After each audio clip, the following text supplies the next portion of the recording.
All right, welcome back. Week 2 was wild, and now that the dust is settling, we're starting to see who these teams really are. So, we're going to break it all down and turn those results into the key storylines and power rankings you really need to know. Okay, let's just dive right into the action. We had a bunch of great matchups, but there was one game that just stood out from all the rest, an absolute nail-biter. And I'm talking about Oregon versus Indiana, a 42-38 shootout that went right down to the final whistle. This thing was pure offensive fireworks, and honestly, it kind of set the perfect stage for the biggest themes we saw across the entire league this week. Yeah, that crazy high-scoring game, it wasn't a fluke. It was basically a preview of the main story this week. We saw games being won and lost based on explosive plays and how well the quarterbacks performed. Let's dig into what really separated the winners from the losers. When you look at all the games, it really boils down to three big things. First, huge, game-changing plays were the difference makers, period. Second, the gap between good and, well, not so good quarterback play became a massive canyon. And finally, teams are starting to show us who they really are.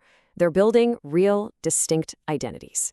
So, with all that in mind, what does this do to the league's pecking order?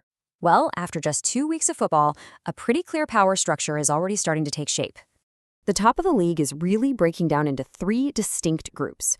You've got Tier 1, the absolute elite, Ohio State, Alabama, and Georgia. These guys look just about unstoppable. Right below them, in Tier 2, you have the real contenders, like Oregon, Michigan, and one of our custom teams we're tracking, CJ. They've all shown they can hang. And then in Tier 3, we've got the teams on the rise, including our other two custom teams, VRU and the surprisingly tough St. Marian, who are building something even though they're 0-2. Now, this is where it gets really interesting. Let's see how this is all playing out.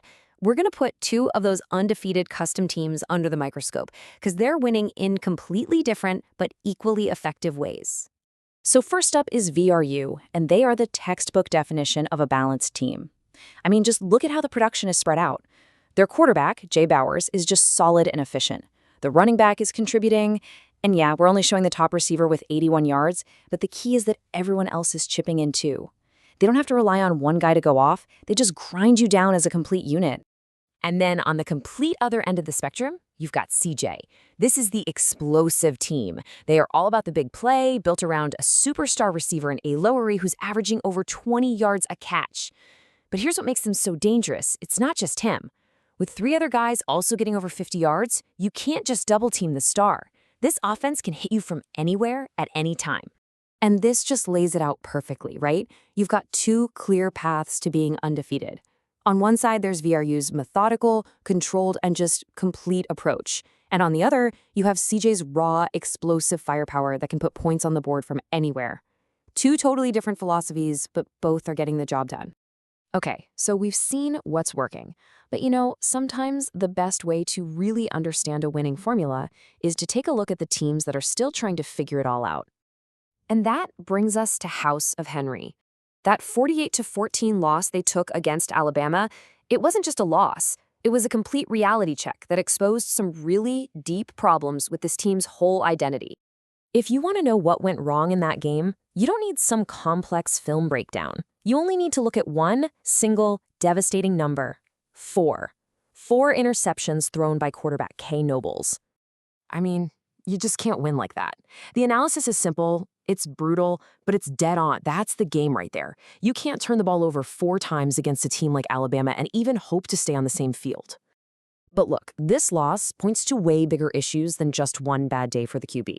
The whole offense is predictable, and that seems to be forcing bad decisions that lead to those turnovers. They have zero big play ability right now, and they haven't established any kind of identity in the run game. This is a team that's just searching for something, anything that works. But hey, not all winless teams are the same. And that brings us to a really fascinating case, our sneaky sleeper team of the week, St. Marian. Yeah, I know they're 0-2, but you gotta look past the record here. They've got arguably the best defense of all the custom teams. And their offense is the most disciplined. They don't make mistakes.